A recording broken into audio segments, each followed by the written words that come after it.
They've been interested in each other for months, and their first date, it went really well. They've gotten comfortable with one another, even had just a few nights ordering in and watching movies. But between now and the last 5 days, things have changed.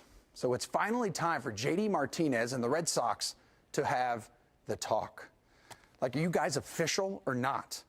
Because we're in a glass case of emotion here. It's been 5 days since you agreed to a 5-year, $110 million contract.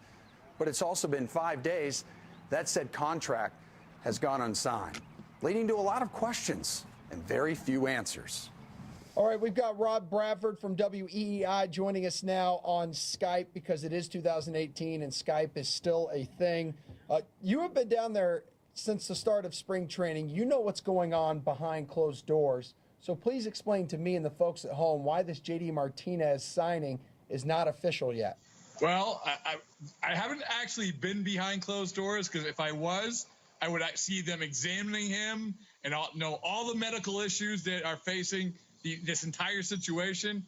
But what we know is it is a medical issue, not short term, maybe longer term, how it's going to affect the 5-year deal if it gets that far. And it's interesting because I actually talked to the last JD, who was a free agent, to come to Boston, who went through this for 7 weeks before it was actually finalized. He had Scott Boras, and he just said, listen, you just got to put it in the hands of Boras.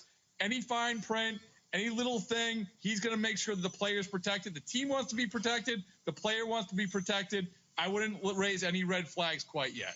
When should we start freaking out? Never. You should never freak out, Emerson. But I don't. In this case, I don't think that you really should, because the fact of the matter, he has nowhere else to go.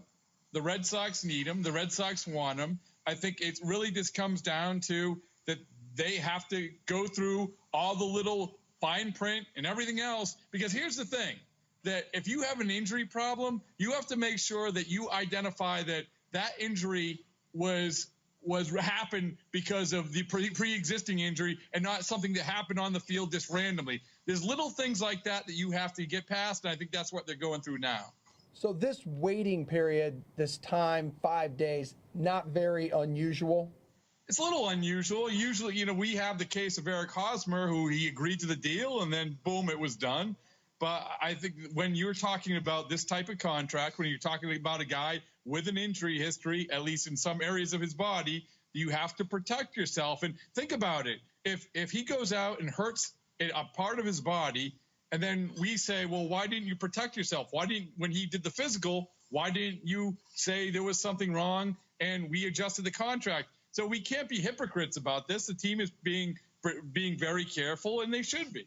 All right, so over under Monday at noon, the Red Sox making this official. I'll go under. Under being, I think it will be before then, I think. But here's the thing. They're in Bradenton. And unless you want to have a press conference in Bradenton, that might be a little tricky. But an announcement, I think before that. That's my guess. I'm probably wrong, but that's my guess. All right. Rob Bradford, you are never wrong. Thanks, bud. We appreciate you. I keep telling you that, and you agree with me, so that's why I like you, Emerson.